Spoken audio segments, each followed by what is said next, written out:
तो hello students and welcome to step up academy. तो जैसे कि आप देख रहे हैं कि आज के इस वीडियो में हम क्या डिस्कस करने वाले हैं।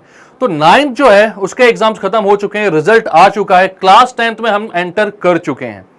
अब हमें ये देखना है भाई कि नाइन्थ का रिजल्ट जो भी रहा, जैसा भी रहा, अच्छा रहा तो बहुत अच्छी बात है, और अगर खराब रहा तो कैसे उसको हम सुधार सकते हैं और कैसे ला सकते हैं मोर देन 90% मार्क्स।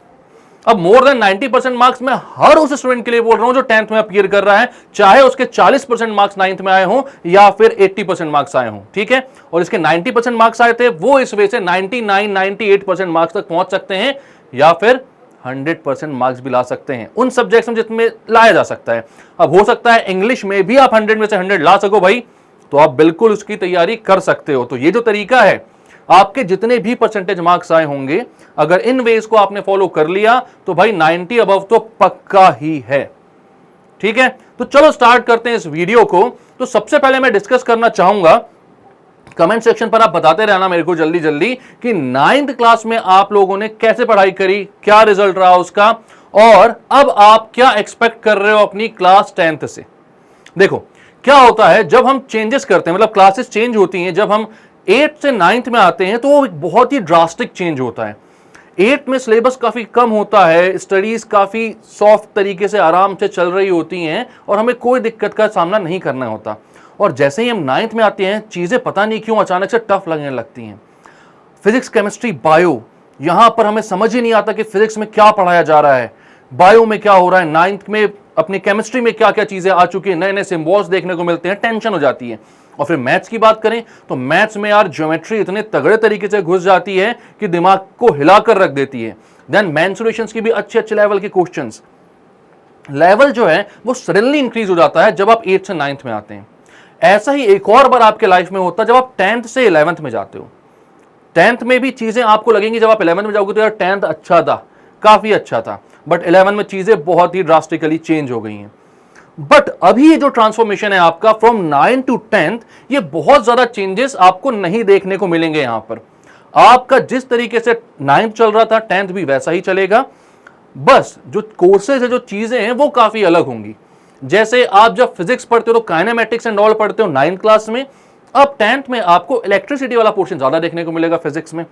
मैथ्स में जो ज्योमेट्री आप पढ़ते हो उसका थोड़ा बहुत कंटिन्यूएशन में रहेगा, लेकिन बाकी सारे पोर्शंस जो है वो चेंज ही रहेंगे। एक दो चैप्टर से जैसे पॉलिनोमियल वगैरह वो आपको यहां पर देखने को मिल जाएंगे, लेकिन चीजें, कॉन्सेप्ट्स एंड क्वेश्चंस जो है वो काफी ज्यादा डिफरेंट हो जाएंगे। सेम बाकी सारे सब्जेक्ट सोशल और इंग्लिश के साथ भी है, सब्जेक्ट्स तो अपने सेम ही हैं, लेकिन हां चीजें एकदम अलग हैं, एकदम अलग हैं, ठीक है। लेकिन अगर आप ऑड वाला पैटर्न फॉलो करोगे और 9 से 11th में आते हो तो 9th और 11th के जो सब्जेक्ट्स होते हैं उनकी चीजें सेम होती हैं, और 10th और 12th के जो सब्जेक्ट्स होते हैं उनकी चीजें सेम होती हैं। तो वहां पर आपको काफी सारा कोरिलेशन मिल जाएगा। फिलहाल हम 10th पर ही सारी बातें करने वाले हैं। तो भाई यहां पर जब आप आते हो तो आप लोगों के दिमाग में सबसे पहले यह डर और प्रेशर बैठा दिया जाता है कि बोर्ड है, बोर्ड है भाई, बोर्ड है, बोर्ड है, बोर्ड, बोर्ड का हवा एकदम दिमाग में आ जाता है। पता नहीं कैसे होने वाला है, आज तक हमने इससे पहले कोई सा भी बोर्ड एग्जाम नहीं दिया है और इस बार बोर्ड एग्जाम देंगे पहली बार, रिजल्ट तो पता नहीं कैसा होने वाला है, क्योंकि 9th में तो हमारी बैंड बज गई थी जब रिजल्ट देखा था। तो एक बात मैं आप लोगों को एकदम आपको श्योर कर सकता हूं इस बात से कि 9th में जिस तरीके से आपकी चेकिंग हुई थी और 10th में जिस तरीके से चेकिंग होने वाली है बोर्ड में, उनमें जमीन आसमान का फर्क होगा। 9th में स्कूल वाले काफी स्ट्रिक्ट हो जाते हैं और हर एक चीज को काफी स्ट्रिक्टली वो ऑब्जर्व करते हुए चेक करते हैं, ताकि स्टूडेंट जो है उसका लिखने का तरीका काफी अच्छा हो जाए और आंसर्स वो किस तरीके से देता है उसका एक पैटर्न डिसाइड हो जाए। बट 10th में जब आप बोर्ड एग्जाम की चेकिंग के लिए जाओगे तो वो उतनी ज्यादा स्ट्रिक्ट नहीं होती जितनी हमारे जो होम बोर्ड्स हैं, होम स्कूल वाले जो हैं वो जिस लेवल पे करते हैं। इवन आप जब प्री बोर्ड दोगे यहां पर, तो प्री बोर्ड की भी जो चेकिंग होगी वो काफी ज्यादा स्ट्रिक्ट होगी, बट बोर्ड में अगर आप जाकर बैठोगे और आंसर जब भी करोगे तो वो चेकिंग जो है वो काफी लीनियंट होगी। तो जो बोर्ड का हुआ है ना उसको दिमाग से निकाल दो, ये जो बोर्ड का प्रेशर है उसको दिमाग से निकाल दो, ठीक है। ये मान लो कि बोर्ड जो है वो आपको स्कूल से तो भाई इजी ही पढ़ने वाला है, ठीक है। लेकिन अब बात यहां पर आती है कि भाई इजी तो तब पढ़ेगा जब हम खुद पढ़ेंगे। तो अब सेल्फ इवेल्युएट करने की बात आती है, 9th में आप लोगों ने कहां कहां पर गलती की और कहां कहां पर नहीं की, ये आपको मालूम होना चाहिए। क्योंकि अब जो है समय निकल चुका है, 9th तो खत्म हो चुकी है, 10th आ चुका है, जिसका हम लोग बचपन से सपना देख रहे होते हैं कि भाई 10th में जाकर बोर्ड देना है, उस क्लास में अब आ चुके हो आप। तो उसकी प्रिपरेशन हमें शुरुआत से ही करनी है। अभी आपके समर वेकेशंस हैं, बट इस टाइम को बिल्कुल भी वेस्ट मत जाने दो। मैं ये नहीं बोलूंगा कि खेलो मत, एंजॉय मत करो, लेकिन जो वे आज हम डिस्कस करने वाले हैं, इसके बाद आपके पास सारी एक्टिविटीज के लिए बहुत सारा टाइम होगा। ठीक है, तो सबसे पहले यहां पर मैं बात करता हूं आपसे कि भाई जो सब्जेक्ट्स हैं वो आपको कौन से सब्जेक्ट्स टफ लगते हैं, कौन से सब्जेक्ट्स इजी लगते हैं। ठीक है, तो यहां पर आपके पास जो सब्जेक्ट्स होते हैं, सबसे पहले तो मैं बात करूं मैथ्स की, मैथमेटिक्स, देन मैं बात करता हूं साइंस की। साइंस में भी 3 पोर्शन होते हैं आपके पास, एक होता है फिजिक्स, एक होता है केमिस्ट्री, एक होता है बायोलॉजी। देन फिर आपके पास सोशल स्टडीज आता है, इसमें भी भाई हिस्ट्री, सिविक, ज्योग्राफी आपके लिए होगा, ज्योग्राफी एंड थोड़ा बहुत पोर्शन आपका इकोनॉमिक्स का भी होता है। ये 3 सब्जेक्ट तो आपके मेन हो गए, लेकिन इंग्लिश और हिंदी को बिल्कुल भी नहीं भूलना है। ये बहुत इंपॉर्टेंट सब्जेक्ट्स होते हैं और हम इनको बिल्कुल इग्नोर नहीं कर सकते, क्योंकि अगर इनको इग्नोर कर दिया तो अच्छे खासे नंबर जहां पर हमें मिल सकते थे वो हमने गवा दिए। ठीक है, तो अब यहां पर आपको सबसे पहले तो यह समझना है कि कौन सा जो सब्जेक्ट है वो हमें सबसे ज्यादा टफ लगता है। तो भाई ज्यादातर लोगों को यहां पर दिक्कत जो होती है वो मैथ्स में होती है और फिजिक्स में होती है।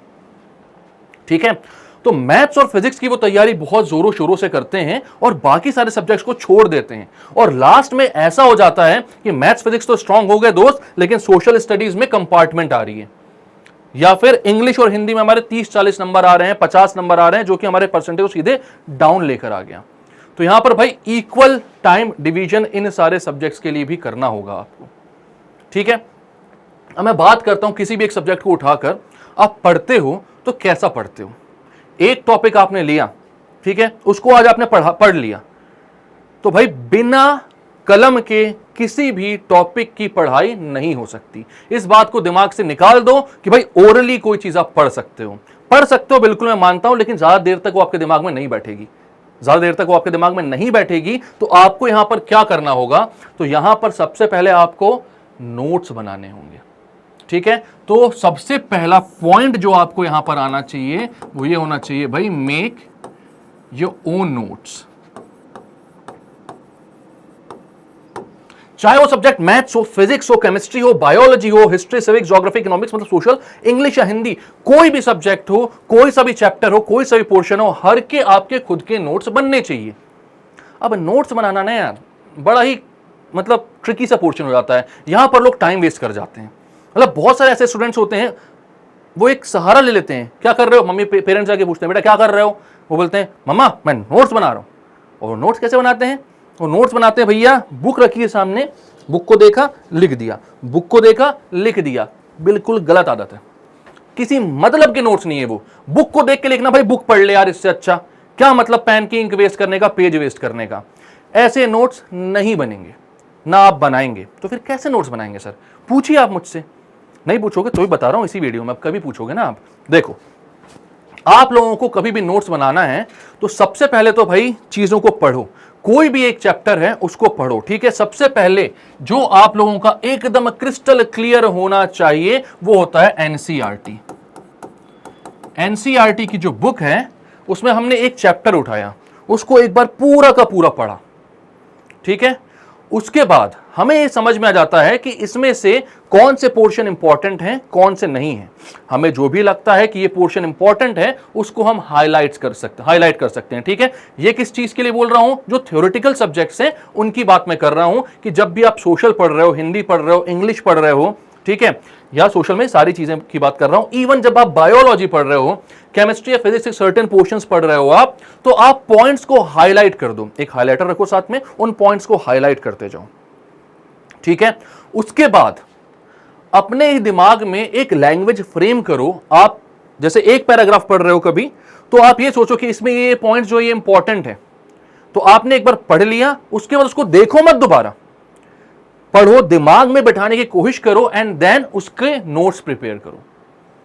एक एक पैराग्राफ करके आप सबके नोट्स बनाते जाओ। जब चैप्टर कंप्लीट हो जाए तो एक बार उन नोट्स को गो थ्रू करो और देखो क्या पूरे के पूरे चैप्टर को आप उन नोट्स के थ्रू कोरिलेट कर पा रहे हो कि नहीं। अगर आपने उस कोरिलेशन को कर लिया तो परफेक्ट तैयारी हो गई आपकी उस चैप्टर की।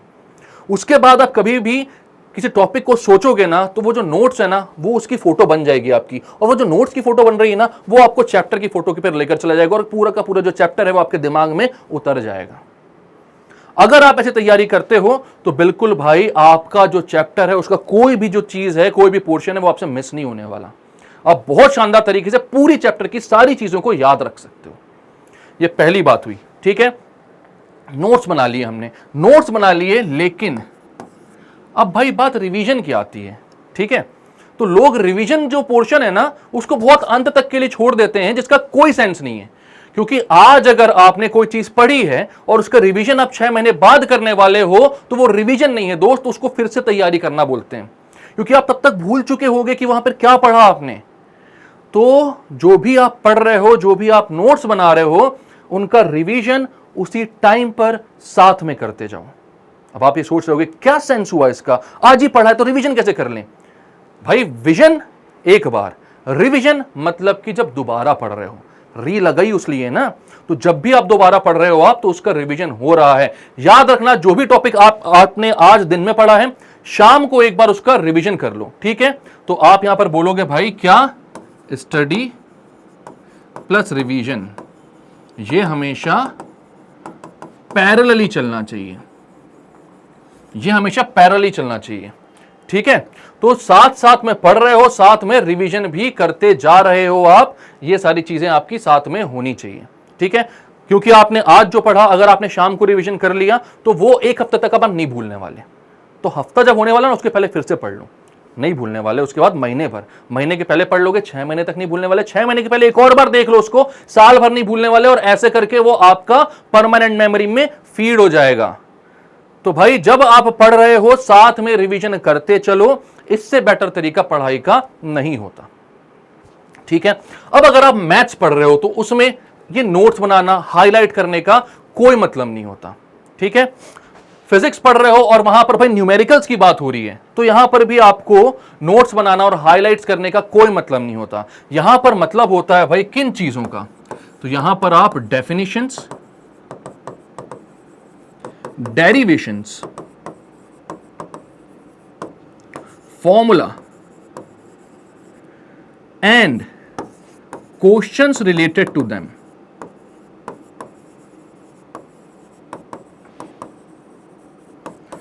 ये सारी चीजें एक साथ करते रहोगे। सबसे पहले क्या करोगे भाई, सबसे पहले डेफिनेशंस पर फोकस करोगे आप किसी भी चीज की।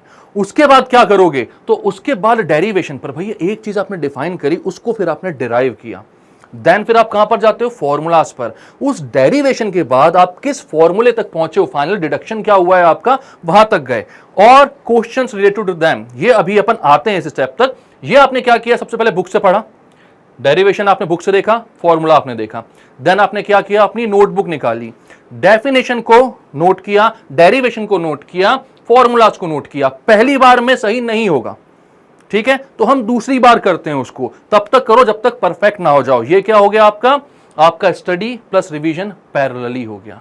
आपने पढ़ाई करी और साथ में रिवीजन भी कर लिया। तो मैंने क्या बोला, इससे अच्छा और तरीका कोई नहीं होता, ये परमानेंट मेमोरी में फिक्स कर देता है आपकी सारी चीजों को, ठीक है। तो आपने क्या किया, डेफिनेशन पढ़ी, डेरिवेशन पढ़ा, फॉर्मूलाज पढ़े, उसको नोट किया, देखा कितना सही है, नहीं है सही है तो दोबारा किया, तीसरी बार में वो परफेक्ट हो गया। परफेक्ट हो गया तो आपको वो टॉपिक क्लियर हो गया। अब उसके क्वेश्चंस लगाना चालू कर दो, आप टॉपिक वाइज क्वेश्चंस ढूंढो, बहुत सारी जगह पर आपको मिलते हैं, ठीक है। आपके पास कई सारी रिफ्रेशर्स होंगी, ठीक है, जैसे कि मैं कुछ रिफ्रेशर्स का अगर नाम दूं तो मैथ्स में आपके लिए आर.डी. शर्मा एंड आर.एस. अग्रवाल, इसके बाहर कुछ नहीं आना है आपके पेपर में। तो इन दोनों को अगर आपने लगा लिया, इनके भी सारे क्वेश्चंस करने की जरूरत नहीं, इंपॉर्टेंट क्वेश्चंस हम करवाते हैं, वो देख लेना आप। अगर ये क्वेश्चंस कर लिए आपने तो आपका मैथ्स कंप्लीट हो गया, 100% मार्क्स स्कोर कर सकते हो। बस इस जो अपने वेज हैं इनको फॉलो करते रहना, ठीक है। इसके बाद अगर मैं फिजिक्स की बात करूं तो फिजिक्स में भाई और बाकी सारे सब्जेक्ट्स में एक बहुत अच्छी बुक आती है अरिहंत की, उसको आप फॉलो कर सकते हो। वो होता है भाई ऑल इन वन। ये बुक बहुत अच्छी होती है। उसके बाद वो लखमीर सिंह मंजीत कौर की भी एक किताबें आती हैं, उनको भी आप फॉलो कर सकते हैं। वो बहुत अच्छी रिफ्रेशर्स होती हैं, उनसे आप अच्छे से पढ़ाई कर सकते हो। ठीक है, एड्यूकार्ट ने भी कुछ अच्छी किताबें ली हैं, और फिर आपका जो एग्जाम आइडिया बुक आती है उसको भी फॉलो कर सकते हो। वैसे ऑल इन वन जो है वो इन सारे ही पर्पसेस के लिए बनी हुई बुक है, तो एक अच्छी किताब है जिससे आप पढ़ाई कर सकते हो। ठीक है, अब ये आपका क्या हुआ, इससे आपके नोट्स बनते गए हैं, स्टडी और रिवीजन साथ में हो रहा है, थ्योरेटिकल भी सारी चीजें कंप्लीट होते जा रही हैं, और डेफिनेशंस, डेरिवेशन, फॉर्मूला सारी चीजें आपने कर ली हैं। इसके बाद क्या करना बाकी रहता है, तो इसके बाद आपको सबसे ज्यादा जो करना है, ध्यान देना है, वो होता है PYQs पर। PYQs क्या होते हैं? ये होते हैं आपके प्रीवियस ईयर्स क्वेश्चंस। भाई अपनी जो तैयारी है उसको सबसे अच्छा बनाने के लिए, एकदम स्ट्रांग बनाने के लिए प्रीवियस ईयर्स क्वेश्चंस लगाना बहुत ज्यादा जरूरी है। तो आपने पढ़ाई करी, नोट्स बनाए, साथ साथ में स्टडी और रिवीजन भी होता गया, परमानेंट मेमोरी में आपके फीड होती गई चीजें, आपने डेफिनेशंस, डेरिवेशंस, फॉर्मूलाज, क्वेश्चन सब कुछ पढ़ लिया अच्छे से। इसके बाद क्या करना, तो प्रीवियस ईयर्स क्वेश्चंस को लगाना चालू करा आपने। बिल्कुल सारे क्वेश्चंस आप लगाना प्रीवियस ईयर्स क्वेश्चंस में, आप कुछ भी मत छोड़ना। प्रैक्टिस बहुत अच्छी होगी, चाहे कोई सा भी सब्जेक्ट हो, सबके प्रीवियस ईयर्स क्वेश्चन जो भी बोर्ड में आए हुए हैं सब मिल जाएंगे आपको किताबों में। ये कर लिया आपने, इसके बाद आपकी जो फाइनल नेल होगा कॉफिन पे वो होता है सैंपल पेपर्स।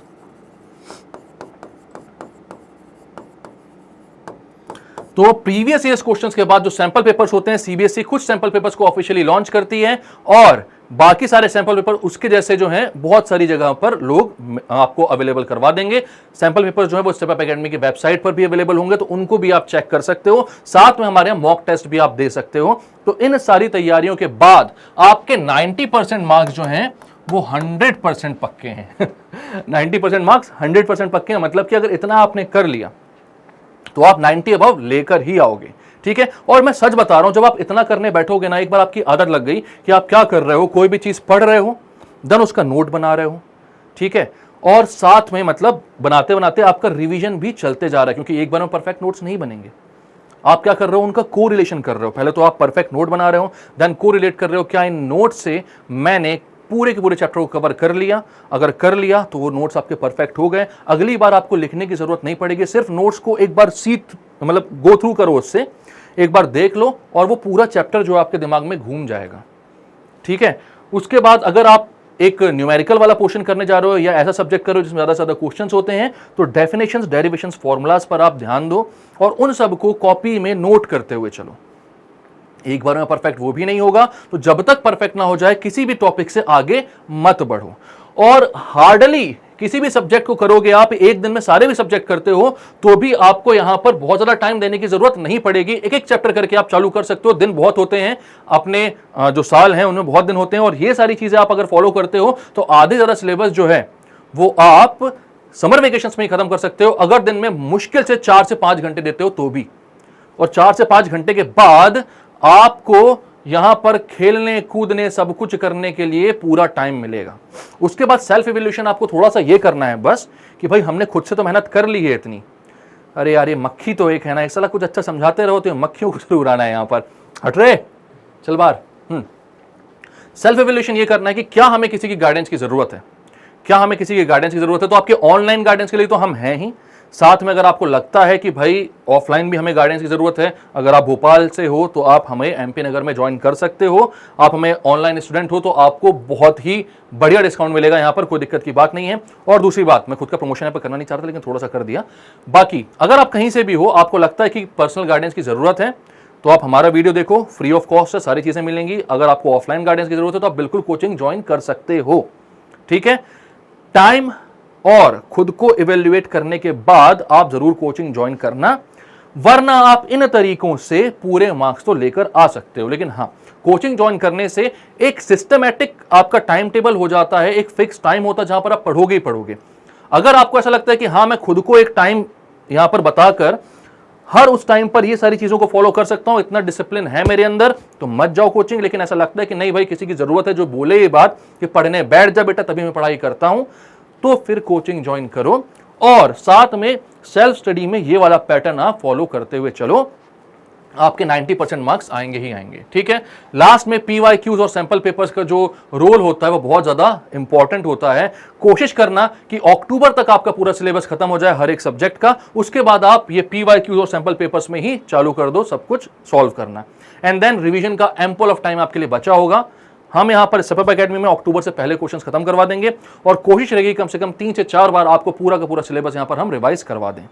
ठीक है, तो आई होप ये वीडियो जो है आपको पसंद आया होगा और आपको हेल्प करेगा। आप इसका स्क्रीनशॉट लेना चाहते हैं तो ले लें बिल्कुल, और अगर कोई भी डिस्कशन करना हो, आपको पर्सनल काउंसलिंग चाहिए होगी, तो हमारे जो मार्क्स है, हमारे जो नंबर है वो यहां पर आपको डिस्क्रिप्शन में मिल जाएगा, और आप कभी भी हमें कॉल कर सकते हैं, इंस्टाग्राम पर हमारे साथ जुड़ सकते हैं, टेलीग्राम पर हमारे साथ जुड़ सकते हैं, मेल कर सकते हैं।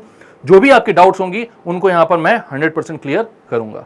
ठीक है, कभी भी लगे, रात को 12 बजे लगे यार सर डाउट लग रहा है मुझे लग रहा है कि मैं क्या करूं, मुझे समझ में नहीं आ रहा है, दोस्त मैं हूं। कोई हो या ना हो आपसे बात करने के लिए, हमेशा याद रखना स्टेप अप एकेडमी है और मैं हूं, आप कभी भी मेरे से बात कर सकते हो, कोई भी सजेशन चाहिए हो आप ले सकते हो। ठीक है, मिलेंगे नेक्स्ट वीडियो में, तब तक के लिए bye bye, keep studying and take care.